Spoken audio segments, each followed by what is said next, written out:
नमस्ते बेटे, आपको स्वागत आज जीवन आज हम assistant professor in education side mathematics. Today I will discuss with you Swing. What is Swing and how to work Swing in Java programming. Swing is setup class that provide more powerful and flexible components as compared to AWT. AWT means abstraction computing. Swing is a graphical user interface widget toolkit for Java.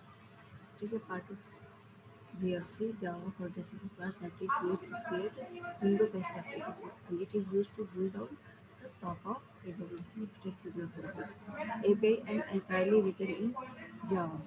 In addition to the familiar components such as button, checkbox, label, Swing supply many exciting information including the tabs, pens, scroll pens, trees, and tables. Even familiar components such as button have more capabilities in Swing. For example, a button may have both an image and a text string associated with it. Image can be changed as the state of button changes.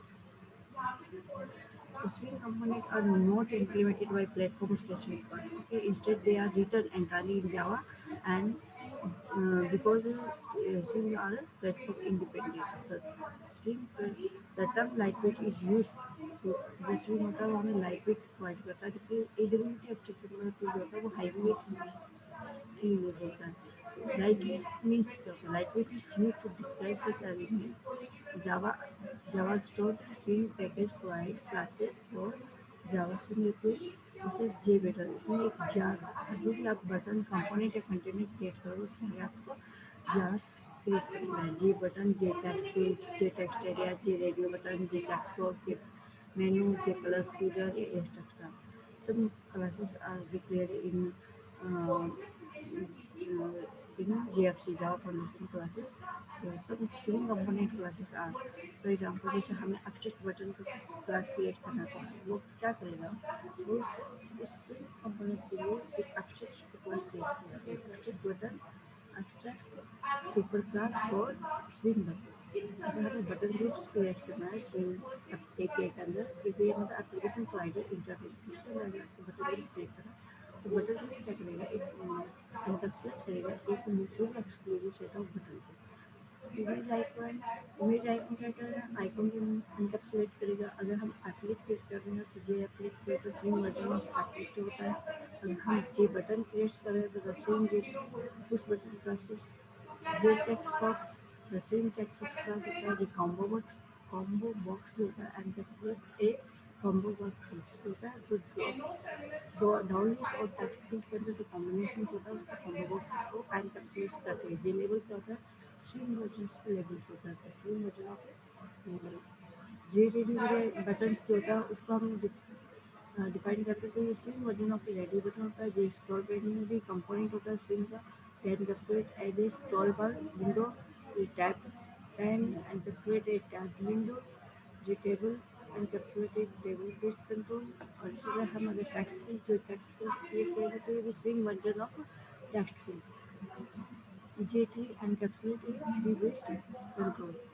हम क्या करते हैं जब भी हम उस graphical interface करता है जब भी कोई फ्रेमवर्क क्रिएट करता है तो उसके अंदर हमें ऑब्जेक्ट क्रिएट करना पड़ा जब हमारा विंडो जो होता है वो no bar and no framework free नहीं होता. फ्री विंडो होता है उसके अंदर आप फ्रेम क्रिएट करोगे. फ्रेम क्रिएट करने के लिए आप फ्रेम में उसको एडब्ल्यू के अंदर फ्रेम क्रिएट किया फिर उसका अंदर आपने जे फ्रेम भी क्रिएट किया. अब फ्रेम क्रिएट होने के बाद आप उसके अंदर क्या करें कंटेनर अपना डिफाइन करो और कंपोनेंट. तो कंटेनर जो होता है स्विंग के कंटेनर में आपने कंपोनेंट क्या क्या लिए जैसे जे टेक्स्ट जे स्क्रॉल बार जे पैनल जे ऑप्शन पैन जे मेन्यू जे लिस्ट जे लेबल जे कॉम्बो बॉक्स जो एब्स्ट्रैक्ट बटन है उसके अंदर आपने जे बटन. तो अब जे टेक्स्ट जो आपने लेबल क्रिएट किया है उसके अंदर भी आपने कंपोनेंट डिफाइन किया जे टेक्स्ट का और जो जे स्क्रॉल बार जो आपका लेबल डिफाइन होता है उसके अंदर भी आपका जे टेक्स्ट एरिया डिफाइन होता है. So all the component in Swing like JButton, JCombo box, JList, JLabel are inherited from the JComponent class, which can be added to the container class. The container class में एक component class होगा.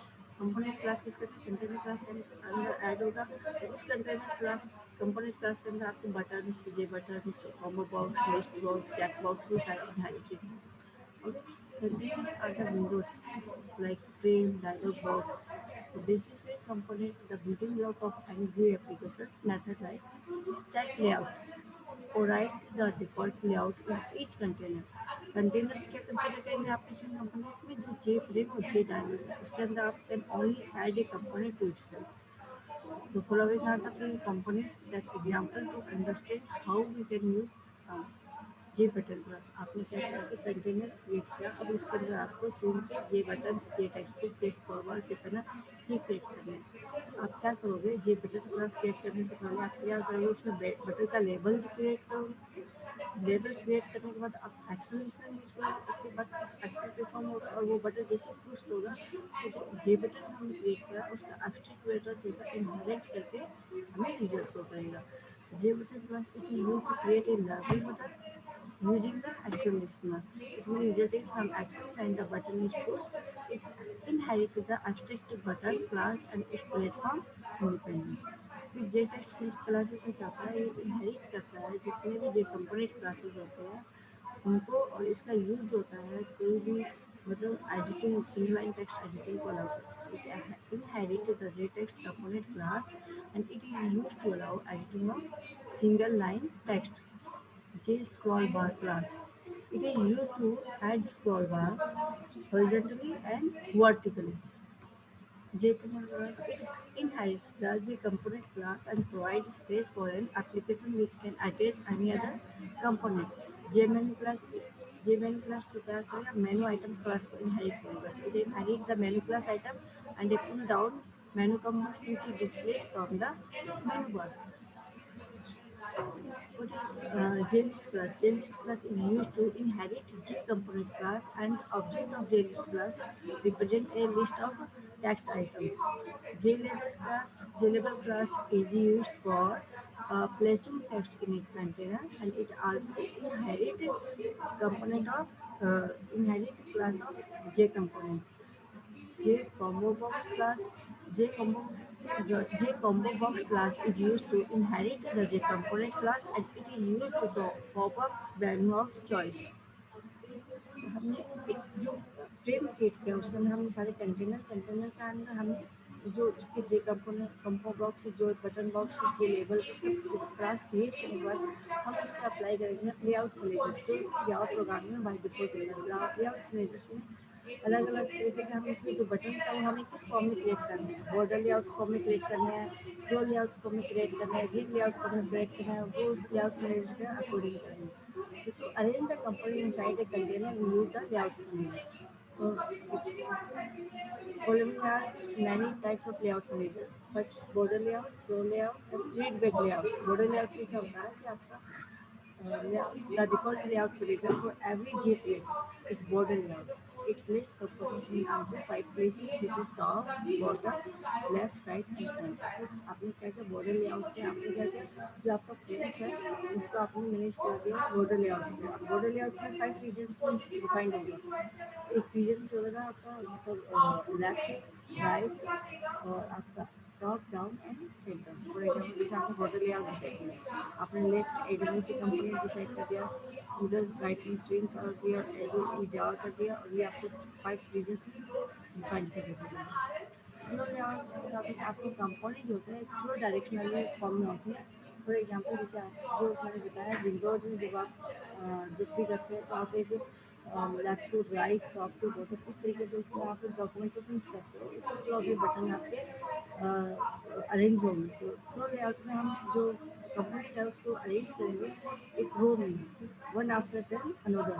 Flow layout simply से the component in a row one after the other. It is the default layout manager for every panel. इस तरीके से but labels जो होते हैं उसको इस तरीके से फ्लो में क्रिएट कर दिया, जैसे level 1 level 2 level 3 after then another इस तरीके से. grid layout. Grid layout place the component in a grid. इसमें हम क्या करेंगे, इस लेआउट ग्रिड लेआउट में हम जो कंपोनेंट होंगे एक ग्रिड में जो होता है इस तरीके से हम उसको अरेंज करेंगे. तो allow the component to spend more than the unset. इसमें हमने क्या किया एक मतलब रो और कॉलम बेस में हमने इसमें डिवाइड करके और उसके अंदर कंपोनेंट प्लेस किया. फॉर एग्जाम्पल हमने इसमें अलग एक कंपोनेंट प्लेस किया जिसमें नेम को डेफिनेशन सैलरी के दिया और उसके अंदर हमने एक रो में फॉर्म में वन सैलरी डिफाइन किया. This session is powered by Digital Session 1.0.